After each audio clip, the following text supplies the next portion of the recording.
7 en Colón, 100.3 en Darién, www.radioancon.com en cualquier parte del mundo, lo mismo que nuestra aplicación móvil Radio Ancon. Y usted también nos puede seguir a través, por supuesto, de YouTube como Radio Ancon. Y en nuestras redes sociales, Radio Ancon en Instagram y Twitter, Radio Ancon Panamá en Facebook. Ya está con nosotros. Bienvenido a la Mañana Ancon. Hoy es el 1 de febrero del año 2020. Está con nosotros don Orlando Goncalves desde Bogotá, Colombia. Días, nuestro consultor internacional de cabecera. Para el que todavía no lo conoce, Orlando Goncalves es una de las grandes personalidades de la comunicación política y la consultoría electoral de este continente, con un grupo importante de presidentes puestos, lo cual lo hace cómplice de algunos.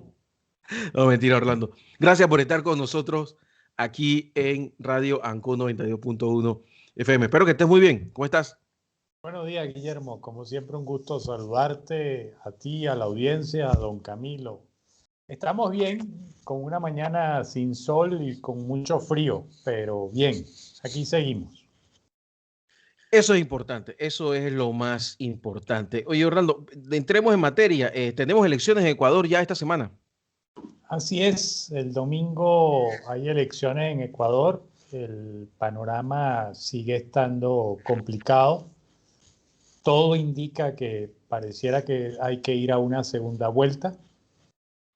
Hasta ahora pareciera que los que clasifican son el señor Araúz del movimiento que respalda a Rafael Correa, del expresidente Rafael Correa, y Guillermo Lasso de su propio movimiento Creo. Pareciera que son ellos dos. La nota que le pone, digamos, picante al tema es que la revista Semana, una revista colombiana de mucho prestigio y mucha tradición, el sábado sacó una información que se volvió viral. Teóricamente, en octubre del año pasado, bueno, eso no es teórico, eso parece que es cierto, fue abatido en combate el señor Andrés Vegas Londoño, alias Uriel. Y en él, cuando le dan de baja, le capturan celulares, computadoras, tablets, antenas de internet satelital, paneles solares y tal. 3 meses después, entonces, la revista Semana tiene acceso, no se sabe cómo, a información de inteligencia donde se decía que el señor Uriel había manifestado en una comunicación con otras personas varios planes que ellos tenían pendientes por hacer y algunas cosas que ya habían hecho, entre ellas que habían dado $80,000 a la campaña del señor Araúz. Revista Semana llamó al expresidente Rafael Correa y este negó la información, dijo que él no conocía a nadie, llamado Uriel, que nunca lo conoció, que nunca habló, que es una falacia, que lo mismo hicieron en 2006 cuando él ganó la elección, que a pocos días de la elección se le acusó de recibir financiamiento de la FARC, en aquel momento de la FARC. Así que esto es una nota que viene a enlodar ya la álgida campaña de guerra sucia y terrible que está sucediendo en Ecuador, producto de lo cual al día de hoy 23% de la población sigue sin saber por quién va a votar. O si va a votar. O si va a votar. Hay un porcentaje que dijo que es casi el 10% que votaría nulo, lo cual deja el juego en abierto. Lo único que a mí me parece que está claro de esa elección que va a haber segunda vuelta. Probablemente entre el señor Araúz y el señor Lasso, con lo cual entramos en otro juego a partir del 8 de febrero. ¿Es probable que hayan alianzas en torno a Lasso? Me parece que el que tiene más posibilidades de pulseo, de manejo, de maniobra para llegar a acuerdos es el señor Lasso. más que el señor Araúz. Una de las modalidades del expresidente Rafael Correa, que le dio mucho éxito políticamente hablando, fue polarizar y dividir. Y eso te da éxito porque llegas al poder con una fracción de los votos. Pero en un sistema donde tienes segunda vuelta, polarizar y dividir te puede dar una ventaja en la primera vuelta, pero te aniquila en la segunda vuelta. Porque ¿cómo haces acuerdos con alguien a quien atacaste, a quien agraviaste? Porque cuando un candidato ofende, agravia, ataca a otro, no está atacando a esa persona, está atacando a los seguidores de esa persona, a los ciudadanos que piensan votar por ese candidato. Entonces, me parece que el que tiene más flexibilidad y más poder, juego de muñecas, se dice eso, es el señor Lasso. Así que la segunda vuelta pudiera ser interesante. Oye, Orlando, déjame detenerme un poco en eso que dijiste que no lo quiero dejar pasar, porque esto del voto nulo se ha hecho una tradición en Sudamérica. Muchos países han sufrido de ese tipo de protesta social en el cual el voto nulo, yo recuerdo una vez el caso de Perú, que si no me equivoco, puede que me equivoque, pero alcanzó casi el 30%. Creo que sacó incluso más votos el voto nulo que los candidatos.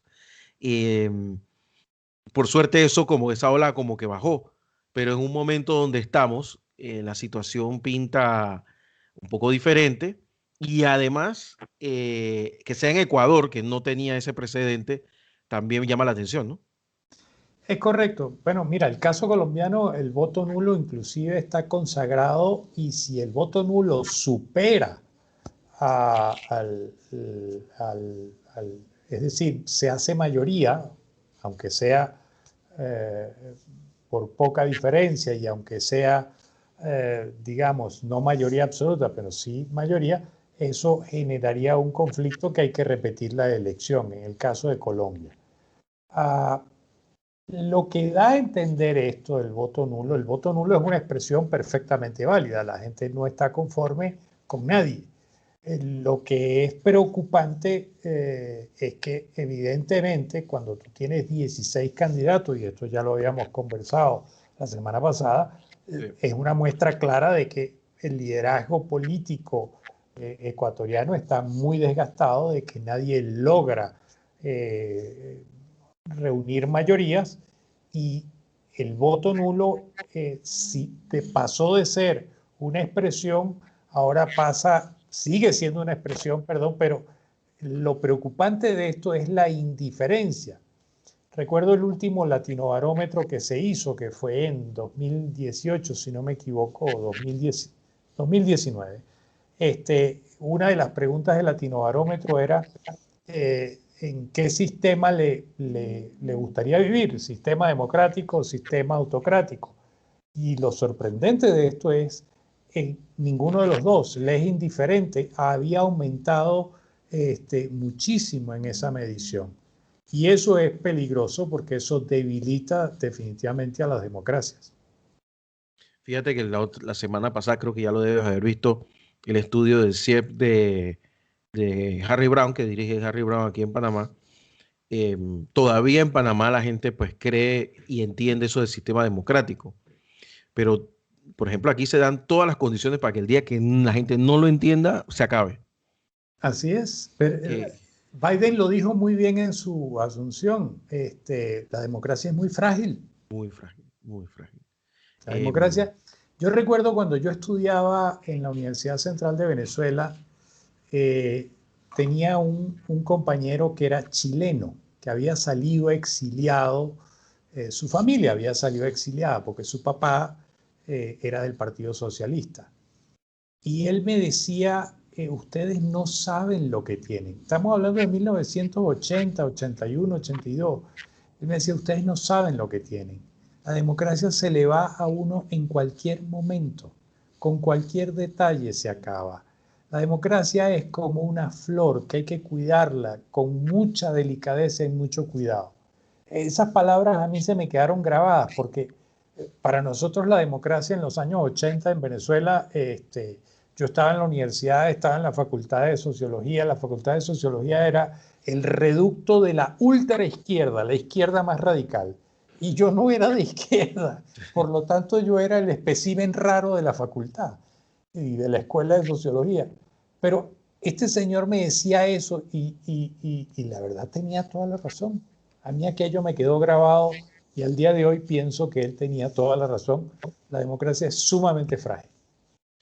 Por eso me gusta que hablemos mucho de Ecuador, porque yo recuerdo un presidente que hizo las cosas bien, pero digamos que comunicacionalmente se equivocó demasiado, se equivocó de más, que fue Yamil Mahuad.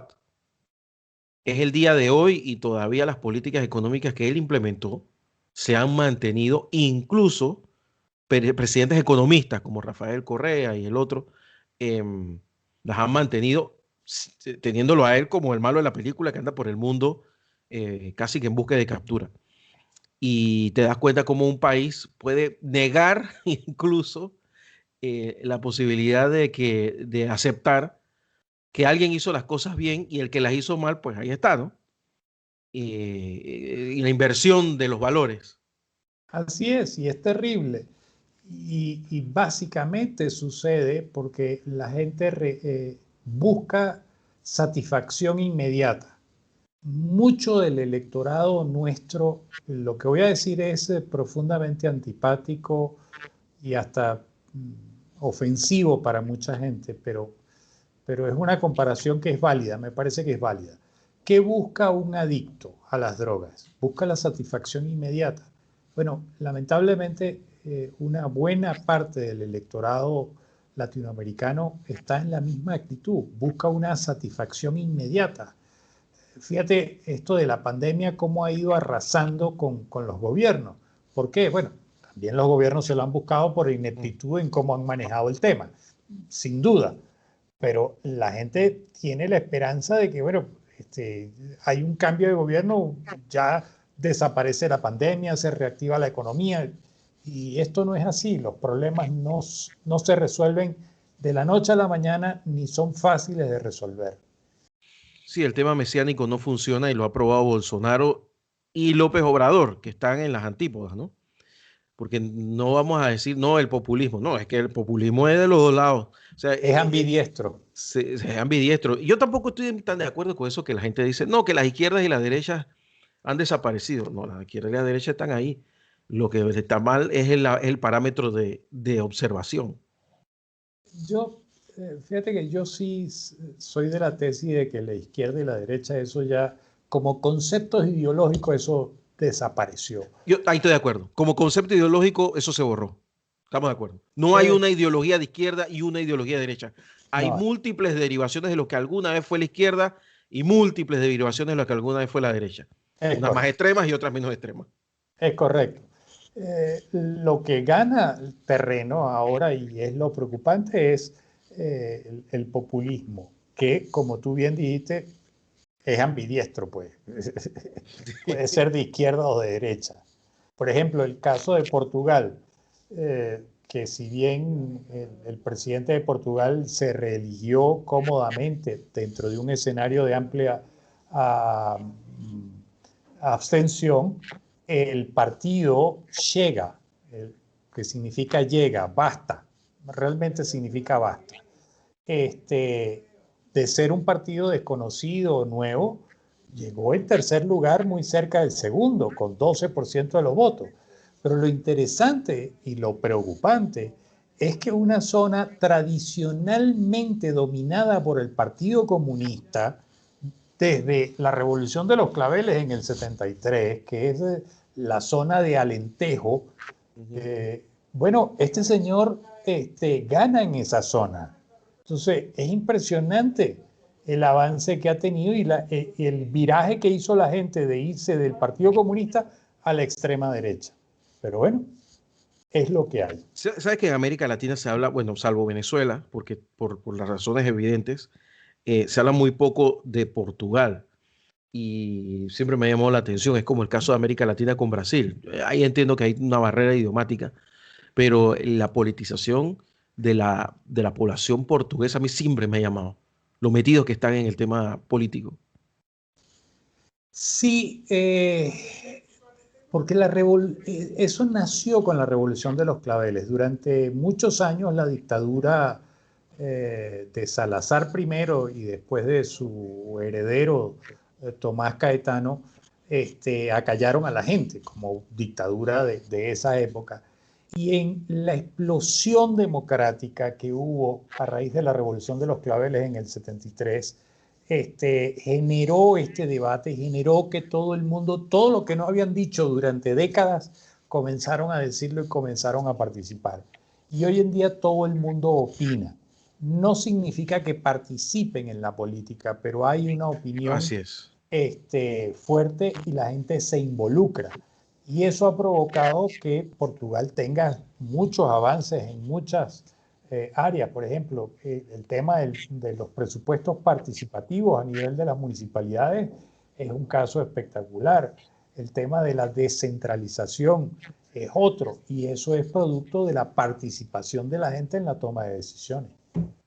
Y te estoy llevando hacia Europa y con este tema porque yo estoy impresionado, realmente conmovido, hasta casi iba a escribir sobre el tema, cuando veo gente protestando a menos 50 grados en Rusia.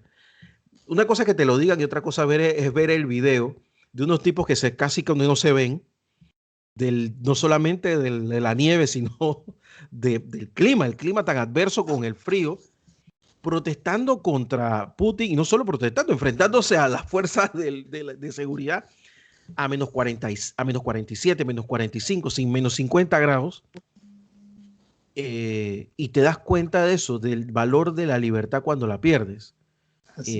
Los rusos se han hastiado ya del autoritarismo, o por lo menos una parte de la población rusa, pero me da la impresión de que Putin está muy atornillado al poder, muy atornillado. Una anécdota antes de comentarte el tema. Yo viví una temporada en Canadá, en Ontario, y el deporte favorito mío era todos los días ir a la cocina a preparar café en las mañanas y ver a través de la ventana de un termómetro que instalé en la parte de afuera para saber a cómo estaba.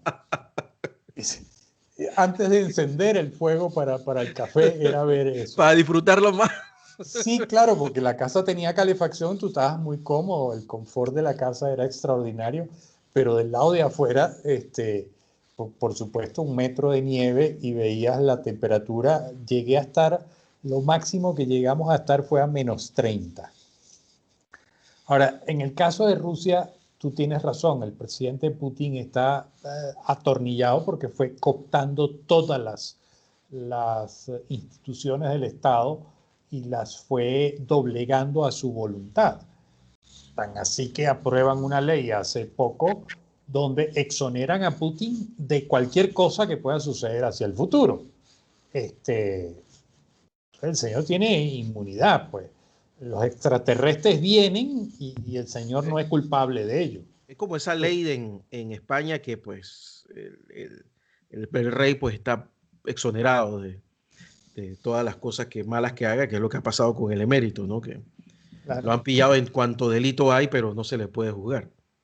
Ahora, el caso de Rusia es interesante. El señor Alexei Navalny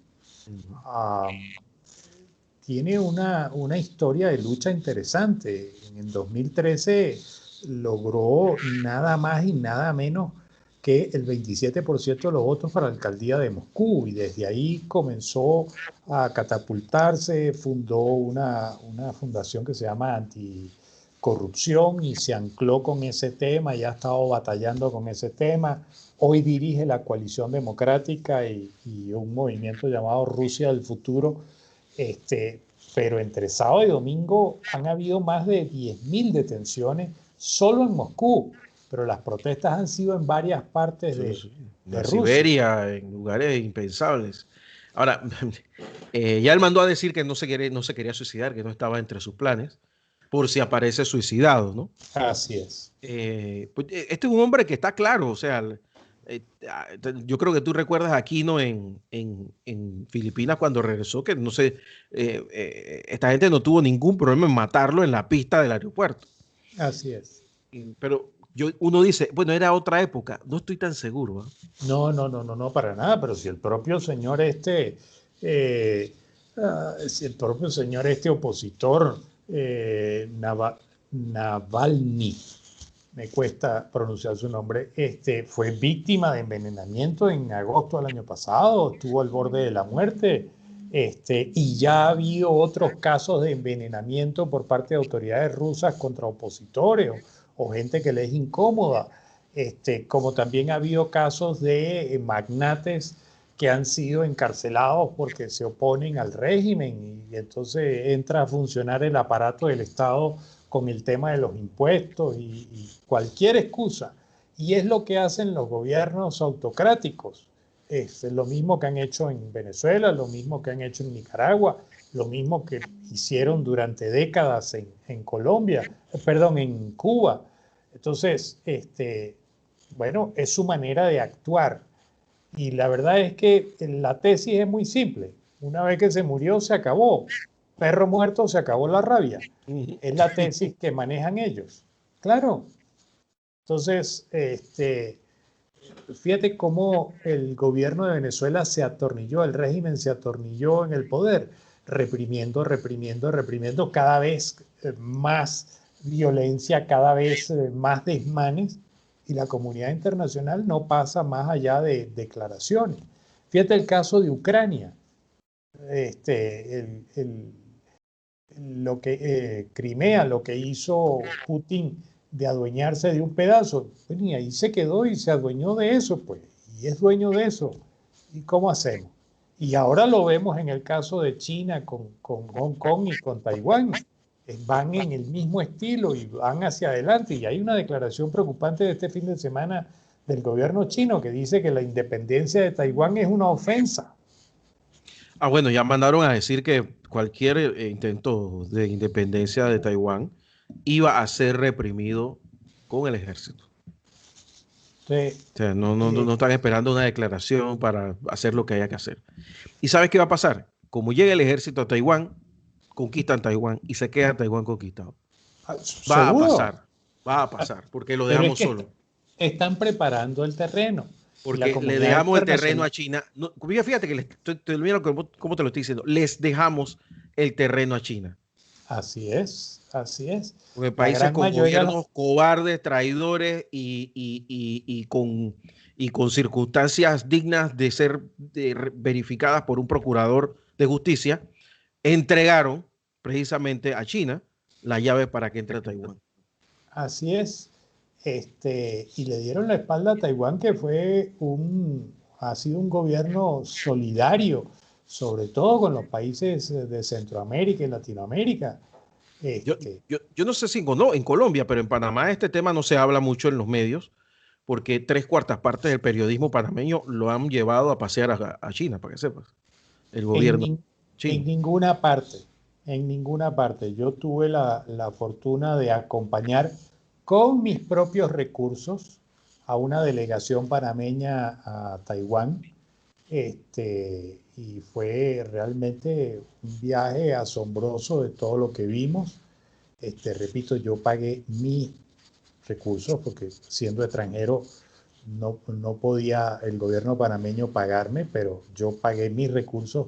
Con mis recursos yo fui a Taiwán acompañando a esta delegación panameña y la verdad es que es un país de otro nivel y de otro Sí, mundo. otra cosa, otra cosa. Y cuando tú ves la relación que ya en ese momento tenían y comenzaban, por ejemplo, el ministro de Finanzas de ese entonces nos decía, bueno, nuestro socio principal es China, pero así como es nuestro socio, nosotros somos extremadamente cuidadosos con esa relación.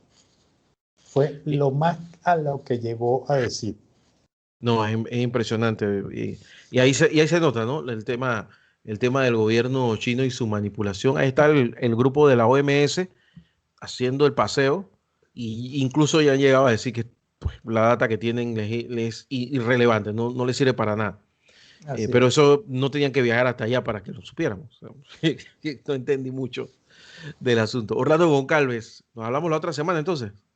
Con gusto, como siempre. Muchísimas gracias, Orlando Goncalves desde Bogotá, consultor político internacional. Y nada, vamos a estar pendientes. La otra semana vamos a tener el detalle de qué fue lo que pasó en Ecuador. Que aquí hemos estado hablando. Ahora que mataron ¿cómo se llama? Al periodista, todo el mundo aquí corrió a mirar hacia Ecuador. Que tenemos semanas está hablando de esos problemas allá. Así que bueno, Orlando Goncalves, muchas gracias por estar con nosotros. Un abrazo grande. Abrazo. Era Orlando Goncalves. No se pierdan sus columnas en sus redes sociales. ¿Cuáles son las redes sociales? En Twitter, @Orlando Goncal. En Twitter, @Orlando Goncal, donde está pues toda esta información que él provee durante todas las semanas, y la próxima semana su nueva columna en la Estrella de Panamá. La semana que viene estamos en la Estrella de Panamá. Vamos a hablar de eso. Así que muchas gracias, Orlando Goncalves. Son las 9:34 minutos. Don Camilo Coronado, vamos a la pausa y regresamos con más aquí en La Mañana Ancon por Radio Ancon.